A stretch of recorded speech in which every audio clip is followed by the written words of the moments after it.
어디가 더 힘든지. 하나, 둘, 셋. UDT.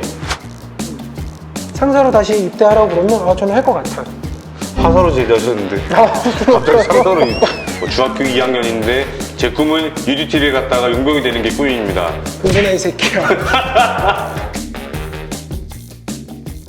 자, 지금까지는 이제 은퇴한 용병의 삶이라는 주제를 놓고 좀 소개를 해드렸는데 이번에는 UDT vs 용병 이라는 약간 주제를 가지고 어느 정도의 약간 비교를 좀 해보겠습니다. UDT와 용병 두 집단 중 어디가 더 들어가기 힘든지.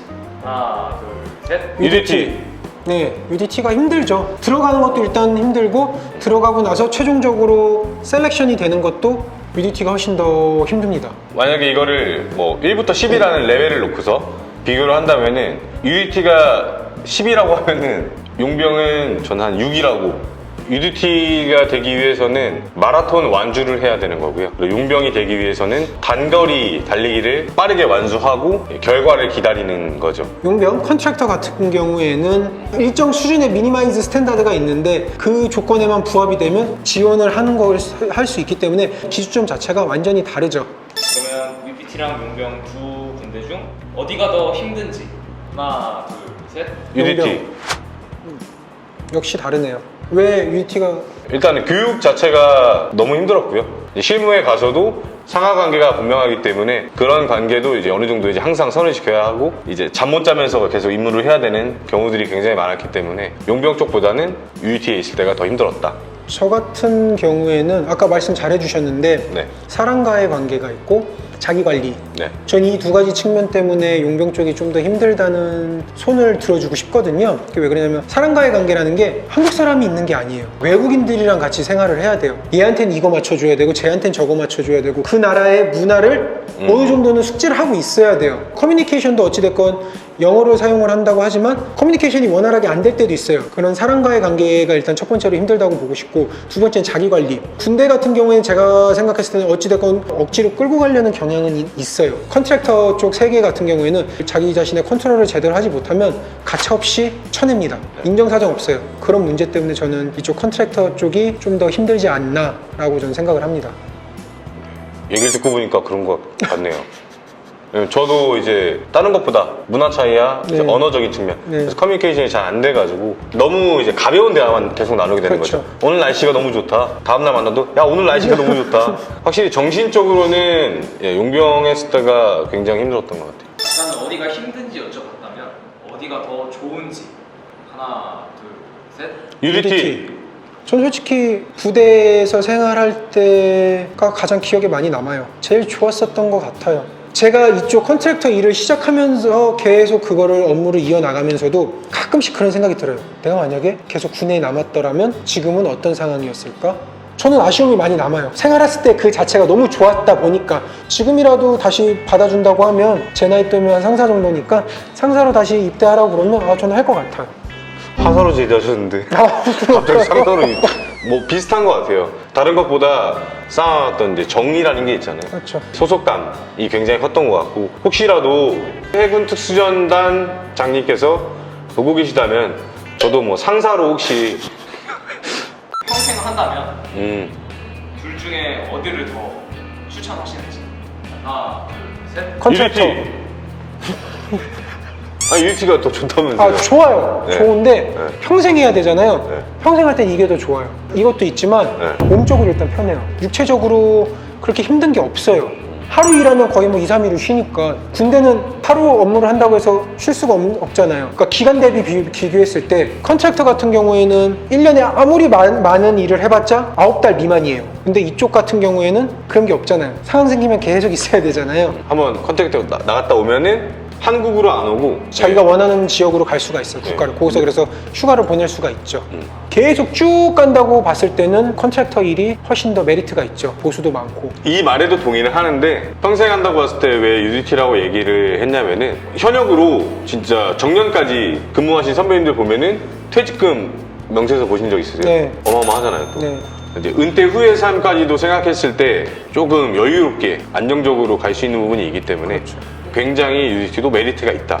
대신에 몸은 좀 많이 상할 수 있습니다. 그러니까 상사 원사를 달았다고 노는 게 아니에요. 저는 그게 진짜 너무 네, 똑같이 해요. 충격적이었어요. 계급의 높고 낮은가 상관없이 같이 훈련을 하고서 하는 거기 때문에 쉽지 않은 길이에요. 그렇죠. 듀티던 용병이던 이에 대해 준비 중인 사람에게 해주고 싶은 이야기가 있다면?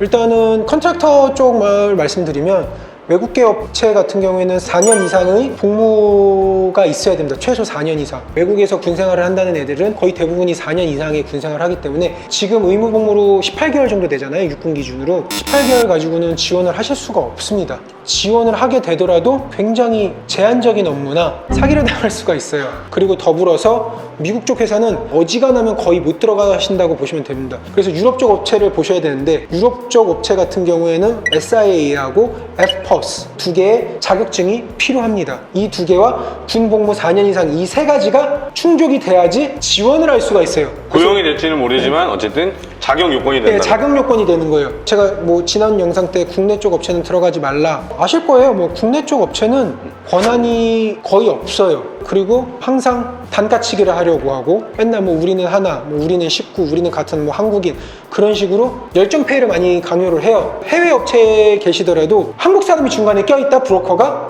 절대 하지 마십시오. 예, 그거조차도 안 됩니다. 그냥 직접적으로 외국인하고 다이렉트로 컨택을 하시는 게 가장 현명하신 방법입니다. 지난번 영상 통해서도 그렇고 지속적으로 저에게 이제 용병 관련 뭐 중학교 2학년인데 제 꿈은 UDT를 갔다가 용병이 되는 게 꿈입니다. 형님 존경합니다. 어떻게 하면 되나요? 공부나 이 새끼야. 저희가 걱정했던 게 그거였거든요. 지난번 영상 찍을 때 그랬잖아요. 어린 친구들이 봤을 때 뭔가 선망의 뭔가 남자 절대 그러는 건 아닙니다. 용병이 되든 말든 상관없고 일단 영어 공부를 많이 하세요. 그러면은 용병이 되지 못하더라도 할 게 많습니다. 안 하게 되겠죠? 그쵸? 굳이? 그치. 저는 이제 특수부대를 가고 싶어 하시는 분들, 특히나 이제 UDT를 가고 싶어 하시는 분들이 많이 계실 텐데, 해드리고 싶은 말씀은 질문이 너무 많으시더라고요. 되게 단순합니다. UDT를 가시려면은 체력이 굉장히 좋으셔야 됩니다. 그리고 맑은 정신 상태, 정신력이 좀 중요한 것 같아요. 어쨌든 자기 몸이 가장 중요하고 자기 이제 가족들이 제일 중요합니다. 뭐 외관적으로 보기에 멋있는 거 그리고 뭐 돈 많이 버는 거 물론 중요하죠. 근데 그걸 하고 나니 뭐 남은 것들도 있지만 분명 잃은 것들도 많이 있었어요. 그러니까 본인이 정말로 그 일생을 바쳐서 가고 싶으시다면은 모든 걸 다 쏟으셔서 도전하시고 그게 아니라 막연히 되고 싶은데 이런 마음이시라면은 애초에 도전 안 하시는 것도 나쁘지 않습니다. DM 많이 받으셨다고 하잖아요. 네네. 그런 거를 보내시기에 앞서서 자신감을 가지고서 좀 해주셨으면 좋겠어요.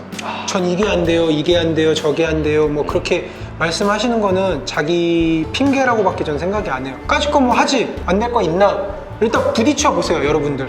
여러분들이 부딪혔다가 설사 주저앉는 한이 있더라도 그거는 절대 창피한 게 아니에요. 자기가 완벽하게 됐을 때 들어가는 것보다는 일단은 부딪히세요. 여러분들은 충분히 젊으시니까 부딪히고 주저앉더라도 다시 일어나서 다시 달려나갈 수 있는 그런 의지를 먼저 가지시기를 바라겠습니다. 멋있었나요? 예. 제가 너무 하고 싶었던 얘기예요. 그 DM으로 물어보지 말라고. 네. 물어보지 말라고는 내가 얘기한 적은 없습니다. 지난번 이제 용병의 삶에 이어서 UDT와 용병에 대해서 약간의 비교를 해보는 대화를 해봤는데 즐거우셨습니까? 저야 뭐 항상 떼댕큐죠. 좀 더 많이 웃어주시면 안 되나요? 지금도 많이 웃고 있는 거예요. 그래요? 여기 경련이 조금씩 이제 일어나고 있어요. 그래요? 제가 웨딩 촬영 때 이후로 경련이 일어난 적이 지금 처음이에요. 그래서 오늘 영상도 이렇게 끝까지 봐주셔서 너무 감사드리고 앞으로도 계속 노력하는 야전삽 짱제 콜텍스 TV 제이크가 되겠습니다. 감사합니다. 감사합니다.